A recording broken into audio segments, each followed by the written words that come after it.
इतिहास के सागर में एक बार फिर गोते खाएं और ईंटें, मनके और अस्थियां के कुछ और मोती चुन कर के लाएं। तो कक्षा 12वीं के पहले अध्याय ईंटें, मनके और अस्थियां के तीसरे भाग में आप सभी का स्वागत है। पिछले 2 पार्ट्स में हमने चर्चा की थी पारिभाषिक शब्द, स्थान और काल पर, आरंभिक हड़प्पा और हड़प्पा सभ्यता पर, निर्वाह के तरीकों पर, मोहनजोदाड़ो एक नियोजित शहर और सामाजिक भिन्नताओं का अवलोकन। इसके साथ ही साथ हमने चर्चा की थी शिल्प उत्पादन और माल प्राप्त करने संबंधी नीतियों पर। आज भाग 3 में हम चर्चा करेंगे हड़प्पा सभ्यता की मोहरों के बारे में, उनकी लिपि, बाट, प्राचीन सत्ता और साथ ही साथ अतीत को जोड़कर पूरा करने की समस्या के बारे में। अब हड़प्पा सभ्यता में मोहरों और मुद्रांकन, जैसा कि आप यहां मुद्रांकन का चित्र देख रहे हैं, यह रोपड़ हरियाणा से मिला है। मिट्टी के इस टुकड़े पर कई मोहरों की छाप दिखाई देती है। ऐसा क्यों? हम यदि वर्तमान काल से तुलना करें तो जब भी हम कोई सामान दूर दराज के क्षेत्र में भेजते हैं, कोरियर से भेजते हैं, तो उसको अच्छे से बंद किया जाता है ताकि कोई छेड़छाड़ हो तो पता चल जाए। आजकल भी जब सरकार किसी जगह को सील करती है तो ताले के ऊपर एक लाल से रंग के लाख से, उसको लाख कहते हैं, उससे उसको सील किया जाता है।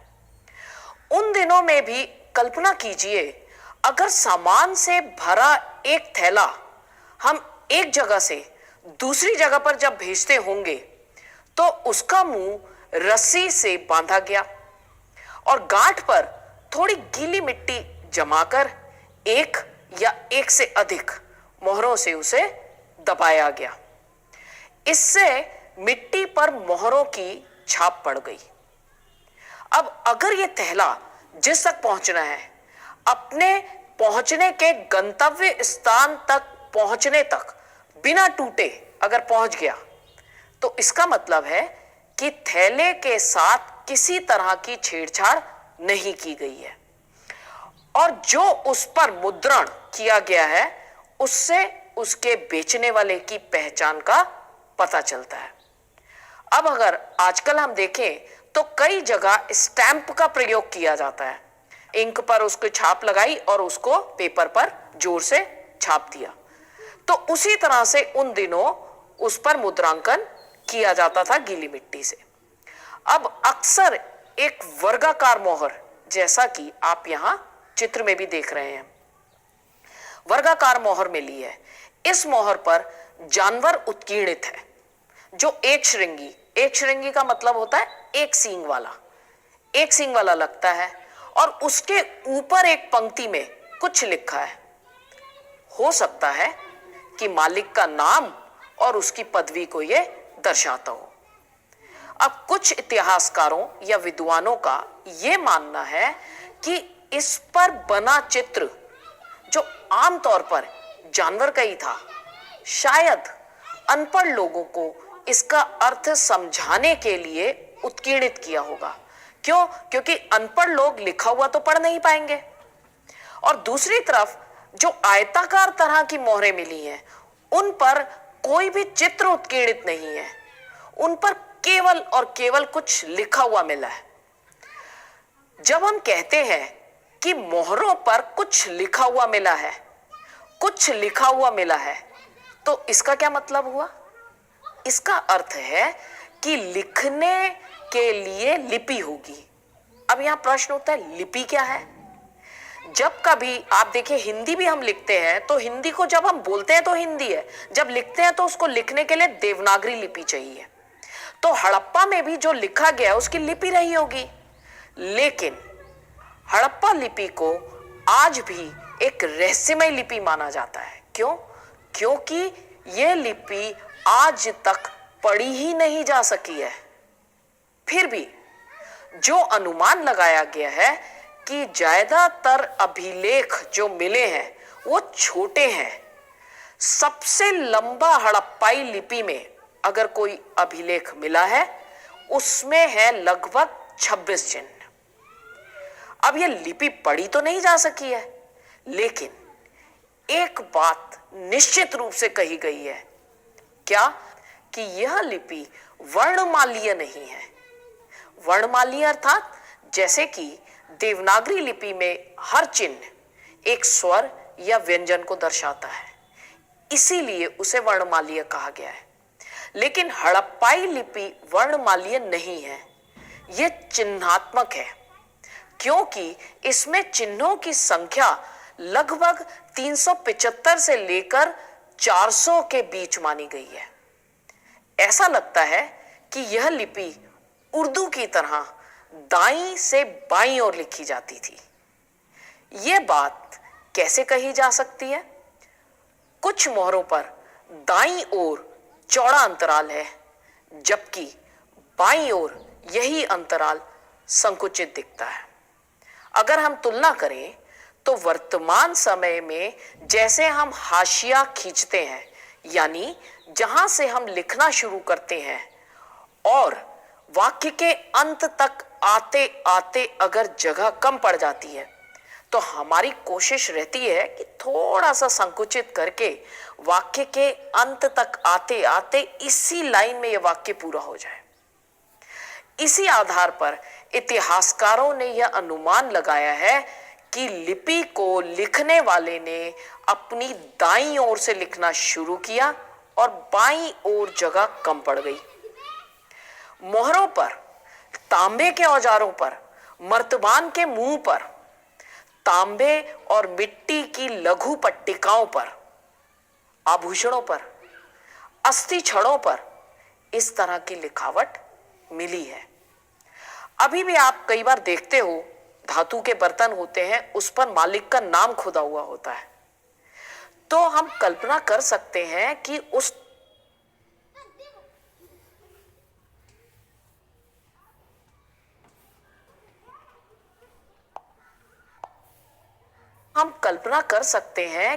समय में भी ऐसा होता होगा।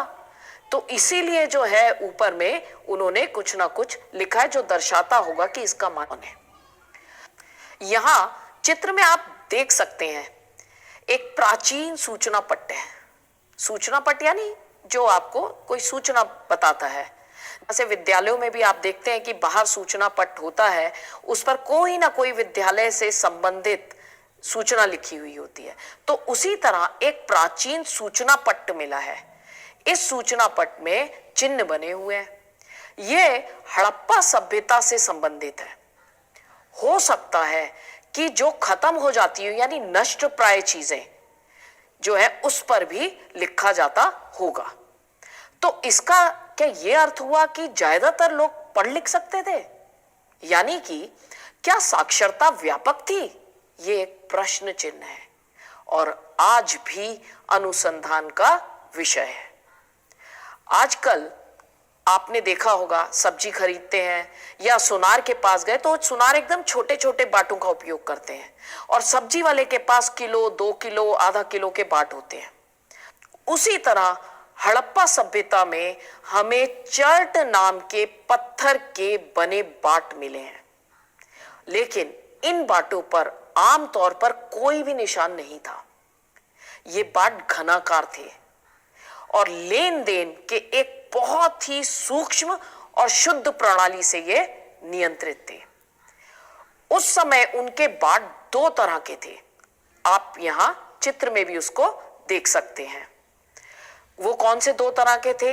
एक वो थे जो निचले मानदंड यानी द्विआधारी अर्थात छोटे बाट थे। द्विआधारी मतलब 1, 1, 2, फिर 4, फिर 8, फिर 16, फिर 32, इस तरह से 12,800 तक थे। दूसरे वो बाट थे जो ऊपरी मानदंड यानी दशमलव प्रणाली का अनुसरण करते थे। शून्य की खोज का कोई भी सबूत नहीं मिलता है उस समय में। छोटे बाटों का प्रयोग शायद आजकल की तरह आभूषणों और मनकों को तोलने के लिए किया जाता था और धातु के बने तराजू के पलड़े भी मिले हैं। अच्छा, यहां हैरान करने वाली बात है कि शहर बिल्कुल नियोजित है, जल निकास प्रणाली एकदम नियोजित थी, लेन देन के लिए बाटों की एकदम शुद्ध प्रणाली थी, ईंटें एक समान अनुपात की प्रयोग की गई और ऐसा भी नहीं था कि किसी एक ही केंद्र पर ईंटें बनती थी। हम देखते हैं कि जम्मू से लेकर गुजरात तक सारे क्षेत्र में एक समान अनुपात की ईंटों का प्रयोग हुआ है। विशाल दीवार और चबूतरों के निर्माण के लिए बहुत अधिक श्रमिकों की व्यवस्था करनी होती होगी। क्यों? क्योंकि मकान बनाने से पहले चबूतरे बनाए जाते थे। तो ये सारी बातें क्या इशारा करती हैं, क्या संकेत देती हैं? ये संकेत देती हैं कि हड़प्पा समाज में जटिल फैसले लेने और उन्हें कार्यान्वित करने के लिए कोई ना कोई सत्ता तो जरूर होगी, लेकिन सत्ता के केंद्र या सत्ताधारी लोगों के बारे में सीधे सीधे उत्तर हमें इस सभ्यता के संबंध में अभी तक तो नहीं मिले हैं। हालांकि मोहनजोदाड़ो में मिले एक विशाल भवन को इतिहासकारों ने एक महल बताया है, लेकिन अगर ये महल है तो इससे संबंधित कीमती वस्तुएं भी तो मिलनी चाहिए, लेकिन इससे संबंधित कोई भी भव्य वस्तु नहीं मिली है। हां, मोहनजोदाड़ो से एक दाढ़ी वाले पुरुष की पत्थर की मूर्ति जरूर मिली है, जैसा कि आप यहां चित्र में देख सकते हैं। इसे इतिहासकारों ने पुरोहित राजा का नाम दे दिया है। क्यों कहा पुरोहित राजा? क्योंकि हड़प्पा सभ्यता की समकालीन मेसोपोटामिया की सभ्यता जो आज के इराक क्षेत्र में अस्तित्व में थी, वहां पर उस समय पुरोहित राजा हुआ करते थे और उसी के आधार पर सिंधु क्षेत्र में पुरातत्वविदों ने समानताएं खोजकर ये अनुमान लगाया। लेकिन इसमें समस्या ये है कि हड़प्पा सभ्यता की धार्मिक और अनुष्ठानिक प्रथाओं के बारे में अभी तक ठीक से समझा नहीं जा सका है। शायद जिस दिन यह लिपि पढ़ी जाए उस दिन इस सभ्यता से संबंधित बहुत सारे रहस्यों से पर्दा उठ जाएगा। अभी तो केवल मात्र मेसोपोटामिया की सभ्यता के आधार पर यह कह दिया गया है कि अनुष्ठानों का निष्पादन करने वाले लोगों के पास ही शायद राजनीतिक सत्ता होती होगी, क्योंकि मेसोपोटामिया के अंदर कुछ कुछ ऐसा था। कुछ इतिहासकारों का मानना है कि हड़प्पा सभ्यता में राजा थे ही नहीं और सब लोगों की सामाजिक स्थिति एक जैसी थी। लेकिन कुछ दूसरे इतिहासकार ये मानते हैं कि एक नहीं कई शासक थे और हर शहर का अपना शासक था। जैसे मोहनजोदाड़ो का अपना राजा, हड़प्पा का अपना राजा, उसी तरह से बाकी स्थलों के भी अपने अपने राजा। लेकिन एक और वर्ग इतिहासकारों का वो ये मानता है कि यह पूरा का पूरा एक ही राज्य था, क्योंकि जिस तरह जम्मू से लेकर गुजरात तक एक समान अनुपात की ईंटें मिली हैं, एक जैसे बर्तन मिले हैं, एक से बाट हैं, मोहरे हैं, नियोजित बस्तियां एक सा नियोजन है, बस्तियां कच्चे माल के स्रोत के पास स्थापित है। ये सारी बातें ये साबित करती हैं कि यह एक ही राज्य था और सारे सबूतों को, सारे साक्ष्यों को देखते हुए सबसे आखिरी परिकल्पना ही सबसे सही और युक्ति युक्त लगती है, क्योंकि पूरा का पूरा समुदाय इकट्ठा होकर जटिल फैसले ले और उन्हें कार्यान्वित करे, बड़ी मुश्किल सी बात है। हड़प्पा लिपि से हमें प्राचीन सभ्यता के बारे में जानने में कोई मदद नहीं मिलती है। जो कुछ भी हम हड़प्पाई जीवन के बारे में जान पाए हैं वह सब भौतिक सबूतों के आधार पर है, जैसे बर्तन, औजार, आभूषण, घरेलू सामान, क्योंकि कई जैविक पदार्थ जैसे कपड़ा, चमड़ा, लकड़ी, सरकंडा, ये सब वक्त के साथ सड़ जाते हैं।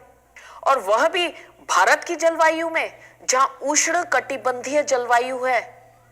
तो जो कुछ भी वस्तुएं हमें मिली हैं वो या तो पत्थर की है, या पक्की मिट्टी की है, या धातु की है। इसीलिए हड़प्पा सभ्यता के संबंध में जब हम अतीत को जानने की कोशिश करते हैं तो कुछ समस्याएं सामने आती हैं, और वो समस्याएं हैं अतीत के पुनर्निर्माण की समस्याएं। तो हमें एक बात याद रखनी है कि आज भी अगर हम देखें तो जो चीज हमारे किसी उपयोग की नहीं रह जाती, टूट जाती है, उसी को तो हम फेंकते हैं। बाकी चीजें तो पुनर्चक्रित यानी रिसाइकल हो जाती हैं। ऐसा तब भी होता था। कोई चीज जो महंगी है या अक्षत यानी साबुत जुड़ी हुई एकदम ठीक अवस्था में मिली है, वह या तो अतीत में खो गई होगी, या उसको इकट्ठा करके सहेज कर रखने के बाद उसके मालिक ने हो सकता है कहीं घड़े में दबाकर रख दिया होगा, तो वो उसको दोबारा प्राप्त नहीं कर पाया या भूल गया। तो जो ऐसी खोजें आज के समय में हुई वो संयोग से हुई। तो अतीत को जोड़कर देखने के दो पहलू हैं। पहला है खोजों के वर्गीकरण की समस्या, जैसा हमने पिछले एपिसोड में भी बात की थी कि किस चीज को हम विलासिता की वस्तुएं और किसे हम उपयोगिता की माने। और दूसरी समस्या है व्याख्या की समस्या। जब भी पुरातत्वविदों को कोई चीज मिलती है तो वो सबसे पहले अपनी खोजों को वर्गीकृत करते हैं। आप यहां चार्ट में भी देख सकते हैं खोजों का वर्गीकरण दो आधार पर। एक है प्रयुक्त पदार्थ के आधार पर, यानी वस्तु जो है वो पत्थर की है, मिट्टी की है, धातु की है, या अस्थि यानी हड्डी की है, या हाथी दांत की है। दूसरा थोड़ा सा जटिल है, लेकिन वस्तु की उपयोगिता के आधार पर वर्गीकरण किया जाता है। यानी पुरातत्वविदों को यह तय करना पड़ता है कि कोई भी प्राचीन वस्तु जो मिली है वह औजार है, आभूषण है, या दोनों है, या कि वह वस्तु अनुष्ठानिक यानी पूजा पाठ से संबंधित अनुष्ठानिक प्रयोग की है। और उपयोगिता के आधार पर किसी पुरावस्तु की उपयोगिता की समझ आधुनिक समय में प्रयोग होने वाली वस्तु से उसकी समानता के आधार पर भी की जाती है। जैसे जो चक्कियां मिली हैं, आजकल भी चक्की का इस्तेमाल होता है, मनके मिले हैं, पत्थर के फलक मिले हैं, बर्तन हैं, इन सब के बारे में समझ वर्तमान समय में इन सामानों की उपयोगिता के आधार पर अनुमानित की गई है। किसी पुरावस्तु की उपयोगिता को समझने के लिए पुरातत्वविद ये भी देखते हैं कि यह जो वस्तु है वो मिली कहां पर है। घर में मिली, नाले में मिली, कब्र में मिली, या भट्टी में मिली। कभी कभी जब आधुनिक समय में प्रयुक्त वस्तुओं से समानता के आधार पर पता ना चल पाए, या जिस जगह पर वह मिली है इससे भी ना पता चल पाए, तब कुछ अप्रत्यक्ष सबूतों के आधार पर पता लगाने की कोशिश की जाती है। उदाहरण के लिए कुछ हड़प्पा स्थलों से कपास के टुकड़े मिले हैं, पर उनके पहनावे के बारे में जानने के लिए हमें कुछ अप्रत्यक्ष सबूतों को आपस में जोड़ना पड़ता है। जैसे मूर्तियों में किस प्रकार के कपड़े पहने हैं, तो इन दो सबूतों को जोड़कर इतिहासकार किसी निष्कर्ष पर पहुंच सकते हैं। लेकिन अभी तक हड़प्पा मोहर को नहीं समझा जा सका है। क्यों? क्योंकि पुरातत्वविदों को उसे समझने के लिए सही संदर्भ नहीं मिला है।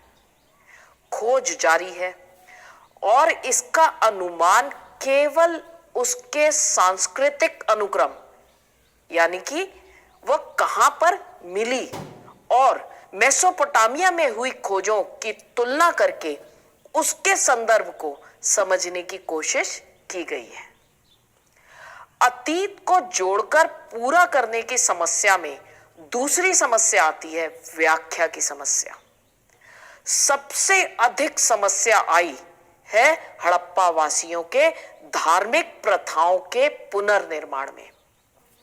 शुरुआती पुरातत्वविदों को लगता था कि जो वस्तुएं या चीजें थोड़ी अलग सी, असामान्य सी या अपरिचित सी लगती हैं तो वो हो सकता है कि धार्मिक महत्व की होंगी। जैसा कि आप यहां चित्र में भी देख सकते हैं, आभूषणों से लदी हुई नारी की मिट्टी की मूर्ति। इस मूर्ति में इस नारी ने सिर पर ताज जैसा कुछ पहना हुआ है, यानी कि सिर पर विस्तृत प्रसाधन है, तो इसको कह दिया गया मातृ देवी की मूर्ति। दूसरी मूर्ति, जैसा कि आप यहां चित्र में देख रहे हैं, दुर्लभ पत्थर से बनी हुई पुरुष की मूर्ति है। इसमें उसे एक हाथ घुटने पर रखकर योगी की तरह बैठा हुआ दिखाया गया है और साथ में है पुरोहित राजा की मूर्ति। इन सभी को असामान्य और अपरिचित सा मानते हुए धार्मिक प्रथाओं के संग जोड़ दिया गया है। कुछ संरचनाओं के संबंध में भी व्याख्या की समस्या आती है, जैसे विशाल स्नानागार और कालीबंगन और लोथल में मिली वेदियां, जो आप यहां चित्र में भी देख सकते हैं। इसी तरह यहां चित्र में आप कुछ मोहरें देख रहे हैं। इस पर शायद कुछ अनुष्ठान के दृश्य बने हैं। एक में पेड़ पौधे और एक श्रृंगी यानी एक सींग वाला कोई पशु है। हो सकता है यह प्रकृति पूजा का संकेत हो। और दूसरी मोहर में जानवरों से घिरे पालथी मारे हुए ध्यान की मुद्रा में बैठा एक योगी है। इस योगी को हिंदू धर्म के प्रमुख देवताओं में से एक शिव के प्राचीन रूप यानी आद्य शिव की संज्ञा इतिहासकारों ने दे दी है। यहीं आप चित्र में कुछ शंक्वाकार वस्तु देख रहे हैं, जिसे शुरुआती इतिहासकारों में से एक अर्नस्ट मैके ने कहा कि ये जो है लाजवर्द मणि या जैस्पर या अन्य पत्थरों से बने छोटे आकार के शंकु हैं, जो बड़ी सुंदरता से तराशे और तैयार किए गए हैं और इनकी ऊंचाई 2 इंच से भी कम है। ये या तो लिंग हो सकते हैं या हो सकता है कि इनका प्रयोग पट्टों पर खेले जाने वाले खेलों में होता था। इसकी तुलना आप वर्तमान समय में चेस बोर्ड से भी कर सकते हैं। यहीं पर आप एक और चित्र देख रहे हैं, जिसको एक हड़प्पा शमन की संज्ञा दी गई है। शमन यानी वह व्यक्ति जो जादू और इलाज करने की शक्ति होने के साथ साथ दूसरी दुनिया से संपर्क भी साधने की शक्ति रखता है। इन प्रथाओं के पुनर्निर्माण में हमें एक बात याद रखनी बेहद जरूरी है। वो है कि पुरातत्वविद ज्यादातर ज्ञात से अज्ञात यानी वर्तमान से अतीत की ओर जाते हैं, क्योंकि आरंभिक और बाद की परंपराओं में कुछ न कुछ समानता होती है। यह नीति पत्थर की चक्कियों और बर्तनों के संबंध में तो सही लगती है, लेकिन धार्मिक प्रतीकों के संदर्भ में कुछ संदिग्ध सी लगती है। आद्य शिव से जहां तक तुलना की बात है, तो शुरुआती धार्मिक ग्रंथ ऋग्वेद का संकलन 1500 से 1000 ईसा पूर्व के बीच हुआ है। उसमें रुद्र नाम के एक देवता का उल्लेख आता है, जो बाद की पौराणिक परंपराओं में शिव के लिए प्रयुक्त हुआ है। लेकिन कमाल बात तो यह है कि शिव के विपरीत रुद्र को ऋग्वेद में ना तो पशुपति यानी जानवरों और मवेशियों के स्वामी और ना ही योगी के रूप में दिखाया गया है। तो यह चित्रण ऋग्वेद में दिए गए रुद्र से तो मेल खाता ही नहीं है। तो फिर क्या यह कोई शमन है, यानी जादू से इलाज करने वाला और दूसरी दुनिया से संपर्क साधने वाला व्यक्ति है, जैसा कि कुछ विद्वान मानते हैं। ये आज भी एक शोध का विषय है। इतने दशकों में जितनी खोज हुई है, उससे हम हड़प्पा अर्थव्यवस्था के बारे में कुछ बेहतर जानते हैं, सामाजिक भिन्नताओं के बारे में भी थोड़ा बहुत जानते हैं, सभ्यता की कार्यप्रणाली के बारे में भी कुछ कुछ पता है। हो सकता है कि लिपि के पढ़े जाने की स्थिति में हम और भी बहुत कुछ जान पाएं। अगर एक द्विभाषिक अभिलेख यानी दो भाषाओं में, एक वो भाषा जो हड़प्पाई लिपि में है और दूसरा जिसको अब तक हम जान पाए हैं, तो एक भी द्विभाषिक अभिलेख अगर मिलता है तो हड़प्पा निवासियों द्वारा बोले जाने वाली भाषाओं के बारे में उठने वाले प्रश्नों का उत्तर शायद मिल जाए। हालांकि हमने ये तो कह दिया कि विशाल स्नानागार एक अनुष्ठानिक संरचना थी, लेकिन फिर भी यह पुनर्निर्माण आज भी संदिग्ध है। साक्षरता कितनी थी? हड़प्पाई कब्रिस्तान में सामाजिक भिन्नताएं कम क्यों दिखाई देती हैं? स्त्री पुरुषों से संबंधित कई प्रश्नों के उत्तर आज भी नहीं मिले हैं। क्या महिलाएं बर्तन बनाती थी या केवल उन्हें रंगने का काम करती थी, जैसा कि आजकल होता है? या दूसरे शिल्पकर्मी क्या करते थे? नारी मूर्तियों का उपयोग क्या था? ये सब अनुसंधान के विषय हैं। हो सकता है और अनुसंधान होने के बाद भविष्य में इन रहस्यों पर से पर्दा उठ सके। तो आज हमने चर्चा की हड़प्पाई मोहरें, लिपि, बाट, प्राचीन सत्ता और अतीत को जोड़कर पूरा करने की समस्याओं पर, जिसके अंतर्गत हमने बात की मोहरों और मुद्रांकनों के बारे में, हड़प्पा लिपि एक रहस्यमय लिपि कैसे है इसके बारे में, बाट, प्राचीन सत्ता और अतीत को जोड़कर पूरा करने की समस्याओं के अंतर्गत खोजों का वर्गीकरण और व्याख्या की समस्याओं पर। अगले एपिसोड में हम बात करेंगे हड़प्पा सभ्यता का अंत कैसे हुआ और इसकी खोज के बारे में। धन्यवाद।